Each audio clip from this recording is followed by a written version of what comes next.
Welcome. This presentation will provide an overview of consensus algorithms. These algorithms are crucial for coordinating distributed systems.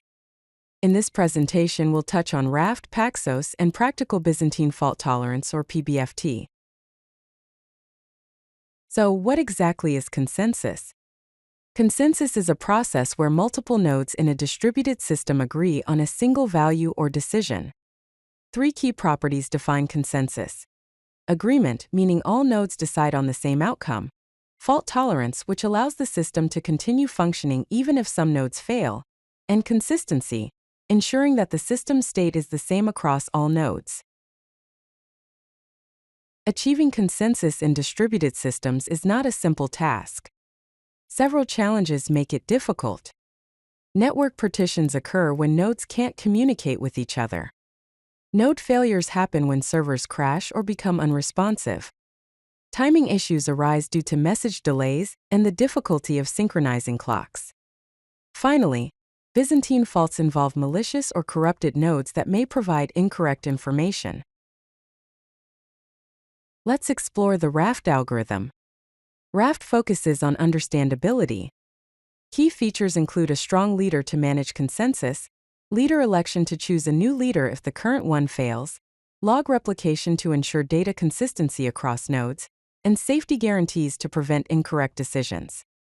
The main design goal of Raft is to make consensus easier to understand than Paxos while maintaining correctness. In Raft, a node can be in one of three states. First, the follower is passive, receiving updates from the leader. Second, the candidate requests votes to become the new leader. Third, the leader handles client requests and replicates the log across the followers. Nodes transition between these states based on timeouts and elections. Now let's discuss the Paxos algorithm. Paxos is a classic consensus protocol known for its theoretical foundation and mathematical proof. However, it is complex to understand. Despite its complexity, Paxos is fault-tolerant. Leslie Lamport introduced it in 1989 and named it after the Greek island of Paxos and its ancient parliament system. Paxos operates using a two-phase protocol. In the first phase, prepare, the proposer sends a prepare request with a proposal number.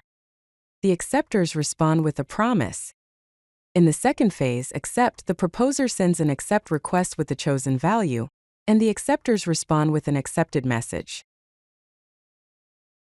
Next, let's consider Byzantine fault tolerance, often called BFT.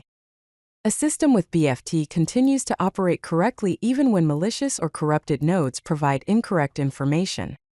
Byzantine behaviors include sending conflicting messages, selective participation, message tampering, and timing attacks. Let's compare these algorithms. Raft is easy to understand, has strong leadership, and handles crash faults. Paxos has a complex theory, does not have a fixed leader, and handles only crash faults.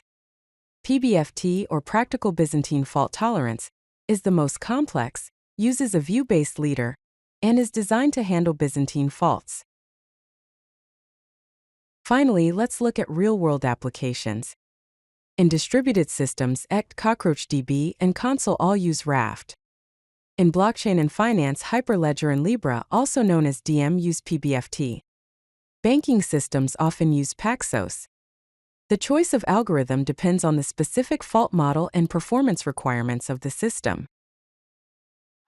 If you like this video, hit that like button and don't forget to subscribe. Visit CodeLucky.com for more such useful content.